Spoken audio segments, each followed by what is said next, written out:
BPDB prepaid meter recharge করুন বিকাশ app থেকে সহজেই। অ্যাপে লগ ইন করে পে বিল সিলেক্ট করুন। বিদ্যুৎ সিলেক্ট করুন। প্রতিষ্ঠানের তালিকা থেকে বিপিডিবি প্রিপেইডে ট্যাপ করুন। প্রিপেইড কার্ড থেকে মিটার নাম্বার ও কন্ট্যাক্ট নাম্বার দিন। রিচার্জ অ্যামাউন্ট টাইপ করুন। সব তথ্য দেখুন। আপনার বিকাশ পিন দিয়ে এগিয়ে যান।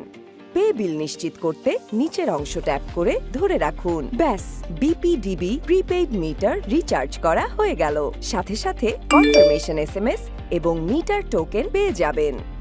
রিচার্জ করার প্রক্রিয়াটি সম্পন্ন করতে বিপিডিবি প্রিপেইডের মিটারে টোকেন নাম্বারটি দিতে হবে।